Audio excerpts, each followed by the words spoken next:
네, 기억과 기록 오늘은 좀 다르게 진행하겠습니다. 더불어민주당이 12구 참사 특별법 입법을 당론으로 정하고 오는 30일 본회의에서 이를 패스트트랙의 안건으로 처리하겠다 이렇게 밝혔습니다. 하지만 여당은 국회 행안위에 상정된 법안 심사가 시작이 됐는데 이걸 정쟁화하고 있다. 또 이렇게 반발하고 있는데요. 이런 분위기를 유가족들은 어떤 신경으로 지켜보고 있을지 궁금해서 국회 앞 천막에서 나흘째 단식 농성을 이어가고 있는 분이죠.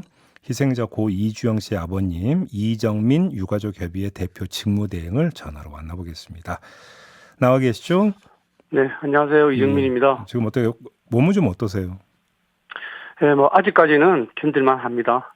그래요. 네. 고 박가영 씨의 어머님과 두 분이서 지금 단식 농성 중이라고 들었는데 네, 이보다 그렇습니다. 더 많은 유족들이 참가한다고 했는데 지금 이걸 정리를 했다면서 왜 그러셨어요?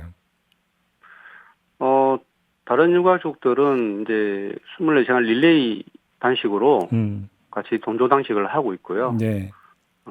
저희는 이제 결과가 나올 때까지 쭉 이어서 단식을 하려고 이제 각오를 하고 있습니다. 아니, 지금 날도 이제 무더워지고 거기다 장마도 오는데 괜찮겠어요? 저희 아이들이 희생을 당했을 때 이보다 몇백 배 더 고통이 있었는데 예. 이 정도의 고통은 충분히 감내할 수 있습니다. 아이고 참.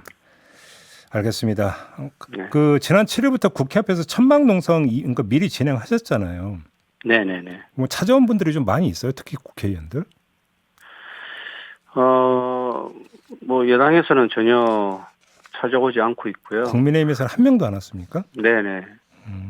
야당 의원들은 한 번씩 이제 돌아가면서 방문해서 네. 저희들 격려해주고 특별법 제정위에서 함께 하겠노라고 그렇게 말씀들을 해주시고 계십니다.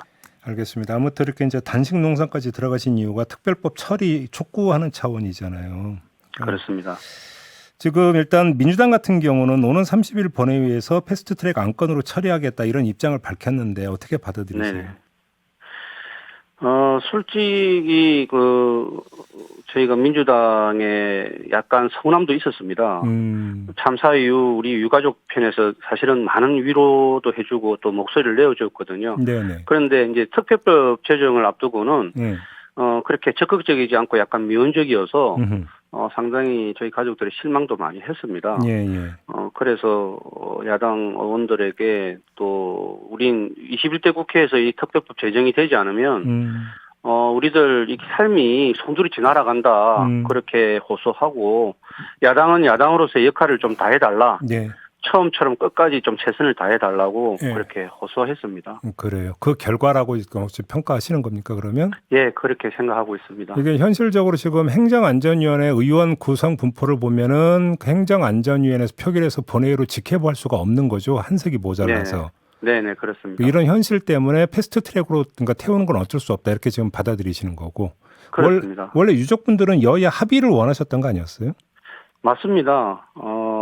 여야 합의가 가장 원하는 이 법안 처리 해결 방법이기 때문에 네. 여야 합의를 해주기를 원했는데 그런데 시간이 너무 촉박하고 그동안 많은 시간이 지체되었습니다. 계산상으로 볼 때 이번 본회의에 패스트트랙이 지정되지 않으면 네.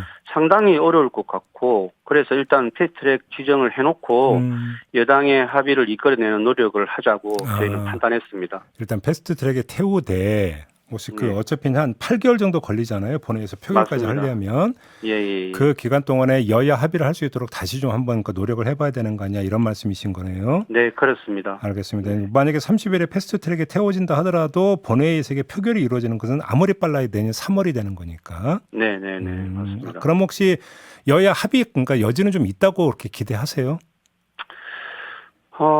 사실 어려움이 굉장히 클 것이라고 생각은 들지만 네. 최대한 저희가 야당에도 합의를 좀 이끌어 달라고 저희가 당부를 하고 있고 예. 저희도 그 노력을 끝까지 멈추지 않고 계속 하려고 생각을 하고 있습니다. 그래요. 그러면 구체적으로 예를 들어서 어제 행정안전위의 전체회의 열렸잖아요. 네네네. 근데 그 행안위 여당 간사를 맡고 있는 이만희 국민의힘 의원이 뭐라고 주장을 했냐면 네네. 여당 셋, 야당 셋, 유가족 3명이 모여서 조사위원을 추천하는 것이 중립적이고 객관적이겠느냐. 이렇게 비판을 네. 했어요. 핵심 쟁점 중에 하나인 것 같은데 이거는 네. 어떻게 조정의 여지가 없다고 보세요? 저는 거꾸로 이만희 의원에게 한번 물어보고 싶습니다. 여당 셋, 야당 셋은 중립적이지 않겠습니까? 그건 아마 이의가 없을 겁니다. 네. 문제는 유가족 3명이겠죠. 예. 유가족 추천에 중립적이고 객관적이지 않다고 말하는 것이라고 저희는 판단하고 있습니다. 네네네. 이런 말을 하는 것은 이미 여당에서는 유가족들을 이렇게 적으로 간주하고 있다는 것을 대표하는 겁니다. 유가족들이 진심으로 진실 규명과 책임자 처벌을 요구하는 데 대해서 어떤 위기감을 느끼는 거겠죠. 문제가 없고 떳떳하면 왜 이렇게 거부감을 느끼겠습니까? 네네. 그리고 설사 그 부분에 문제가 있다고 생각되면 야당과 법안을 조율하고 협의하면 됩니다. 그렇게 하지 않고 지금 계속 이렇게 말만 이렇게 한다는 것은 네. 본인들이 법안을 만들고 그다음에 국회의원으로서의 직무를 제대로 못하고 있다고 저는 생각을 합니다.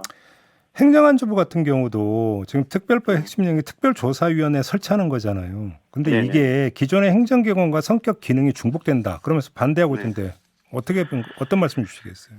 저는 그 기존의 어떤 행정기관과 성격과 기능이 중복된다고 말을 하는지 모르겠습니다.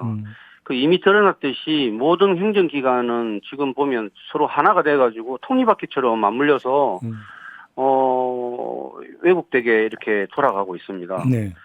이렇게 하니 올바른 진실 규명이 될 수가 없지 않겠습니까? 네. 네, 분명하고 확실하게 말씀드릴 수 있는 것은 기존의 행정기관과 성격과 기능이 중복된다 치더라도 한 가지 가장 중요한 사실 때문에 특별법이 필요한데요. 네. 그것은 기존의 행정기관은 윤석열 대통령이 항상 입법처럼 되뇌이는 공정과 상식이 없기 때문입니다. 그렇기 때문에 독립적 조사기구가 이 역할을 해줄 수 있다고 저희는 믿고 있는 겁니다. 알겠습니다. 좀 다른 문제 좀 여쭤볼게요. 지금 그 참사로 구속 기소됐던 사람들이 줄줄이 보석으로 석방되고 있잖아요. 네네. 어떻게 받아들이세요?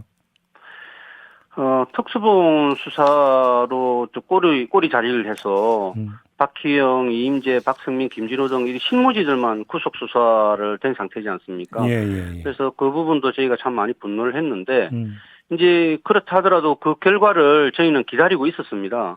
근데 이제 황당하게도 이들을 전부 보석으로 풀어줘 버리고 말아서 도대체 그 재판부가 도대체 어떤 근거로 이런 결정을 하였는지 저희들은 이해를 할 수가 없습니다. 이들이 보석으로 나와서 재판을 받는다면 그들의 죄를 덮기 위해서 증거 조작이나 정인 회유 등을 할 수 있다고 저희는 판단하거든요. 예. 그래서 이들이 보석으로 풀려난 것은 우리 유가족들에게는 2차 가해와 같다는 말씀을 드리고 싶습니다. 그 박희영 용산구청장 있잖아요. 네네. 혹시 석방된 다음에 어떻게 네. 만난 적 없죠? 저희가 참 이 박희영 구청장은 너무 뻔뻔하기 때문에 정말 저희 유가족들이 정말 치를 떨고 있습니다. 네. 참사 이후에 지금까지 본인의 어떤 정치적 계산만 하고 유가족들에게는 진정성 있는 사과 한 번 한 적 없습니다. 예. 구치소에서 나올 때도 그 유가족들을 피해서 그냥 도망가 버렸고 예. 그 다음날 업무 복귀를 할 때도 우리 유가족들이 출근 저지 시위를 한다는 걸 알고 아침 7시에 나와가지고 유가족들을 그냥 기만해버렸죠. 그리고는 숨어서 업무를 보고 저희가 요구하는 사퇴는 하지 않고 자신의 정치적 입지만 계속 생각하는 듯 그렇게 보입니다. 그 박희영 구청장 쪽이 어떤 입장을 내놓은 적이 있었냐면 유가족과 시기와 방법을 협의해서 만나겠다. 네네. 이런 입장을 내놓은 바가 있었는데 혹시 한번 조정해서 만나보자라는 제안 안 들어왔었어요? 저희는 박희영 구청장을 사실 만날 이유가 없고요. 저희가 일관되게 말씀드리는 거는 박희영 구청장은 이미 구청장으로서의 자격과 지위를 잃었습니다. 네. 그러면 당연히 사퇴를 하고 유가족들에게 진정성인 사과를 해야 되는 게 옳은 일인데 본인이 오히려 유가족들을 만나자 말자고 이야기하는 것 자체가 네. 앞뒤가 바뀌었다고 저는 생각을 하거든요. 만날 자격조차 없는 사람이다? 그렇습니다. 구청장직에서 사퇴하는 것만 답이다 이런 말씀이신 거고요. 맞습니다. 예. 그 지금 뭐 이제 거의 그 관심사에서 좀 멀어진 부분 중에 하나가 이상민 행정안전부 장관에 대한 탄핵 심판이잖아요. 네네네. 혹시 좀 어떻게 진행이 되고 있는지 어디까지 왔는지 좀 그 체크 좀 하셨어요? 네, 사실 저희한테는 이상민 장관의 탄핵이 굉장히 중요합니다. 이상민 장관이 이 참사의 주된 가장 핵심 기관의 장이지 않습니까? 예, 예, 예. 그래서 이상민 장관이 잘못됐음을 표현하고 나타내는 거에 이상민 장관의 탄핵인데 지금 현재는 이제 27일 날 예. 마지막 그 공판을 앞두고 지금 저희 유가족들도 그 부분에서 촉각을 곤두세우고 있고요. 네. 저희가 제가 나가서 진술을 할 예정입니다. 예. 그 유가족 정리를 예. 예, 유가족 진술을 할 예정이고요. 최선을 다해서 하여튼 저 이상민 장관의 문제점을 저희는 부각시킬 생각입니다. 아유, 이렇게 단식하시는데 또 가서 그러니까 진술하시면 너무 힘드실 것 같은데. 그래도 워낙 이게 중요한 사안이라 예. 저는 꼭 해야 되겠다고 제가 요청을 해서 예. 가서 하려고 합니다. 아이고, 뭐 제가 드릴 말씀이 없네요. 뭐 이미 단식하셨는데 뭐 하지 말라 할 수도 없고. 아무튼 뭐 장마오는 어떻게 뭐 습기 차단이나 햇볕 차단이라 좀 제대로 되고 있는지 좀 걱정이네요. 네, 저 주변에서 많이 도와주시고 예, 예. 또 많이 연대를 해주시고 격려도 해주셔서 알겠습니다. 힘을 얻고 열심히 하고 있습니다. 알겠습니다. 여기까지 들을게요. 고맙습니다. 예, 감사합니다. 네, 지금까지 이정민 유가족협의회 대표 직무대행이었습니다.